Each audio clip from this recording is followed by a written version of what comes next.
Hello, আসসালামু আলাইকুম। আপনাদের কাছে একটা কেক শেয়ার করছি। আমি অনেকদিন মানে পেজে ব্লগ দেই না। তো আমার কেকটা বানাতে আমার ৪ টা ডিম লাগবে। ৪ টা ডিম ফ্রিজে ছিল। আমি ফ্রিজ থেকে বের করে রেখেছিলাম যেন নরমাল হয়। তারপর ভেঙে ১ কাপ চিনি দিলাম। ১ কাপ চিনি দেওয়ার পরে এটা ভালো করে ব্লেন্ড করব বিটার দিয়ে। যেহেতু আমার বিটার আছে এজন্য বিটার দিয়ে ব্লেন্ড করছি। আপনারা চাইলে হাত দিয়ে ডিম ফ্যাটানোর এটা ব্লেন্ড করতে পারেন। এটা আমি আস্তে, আস্তে ফোম করে নেব। আমার ফোম প্রায় কমপ্লিট হয়ে গেছে। আমি এখন এটা ১ কাপ তেল দেব এর মধ্যে। ১ কাপ তেল দেওয়ার পর আমি এটা আবার ব্লেন্ড করে নেব। তেলটা দিলে একটু সফট হয় আর কি। যাই হোক, এর মধ্যে আমি একটা প্লেট নিলাম। প্লেটে আমার কেকের ডো বানাতে যেই সব প্রক্রিয়া লাগবে সেগুলো আমি এখন রেডি করে নেব। এর জন্য আমি ১ কাপ আটা নিলাম।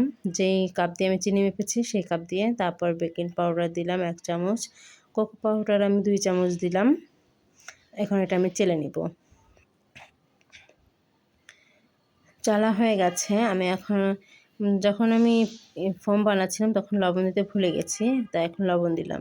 এক এক করে আমি ওই গুঁড়োগুলো সব দিয়ে মিক্সড করেছি। এখন আমি একটু ভ্যানিলা দিয়ে দেবো।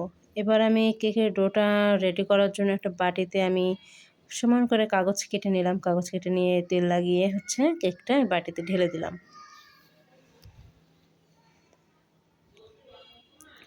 ওভেনটা আগে থেকে আমি গরম করে রেখেছিলাম। এখন এই ওভেনের মধ্যে আমি এটা দিয়ে দেবো। আমার কেকটা কিছুক্ষণের মধ্যে রেডি হয়ে যাবে। আপনারা শুরুতেই দেখেছিলেন আমার কেকটা কত সফট ছিল।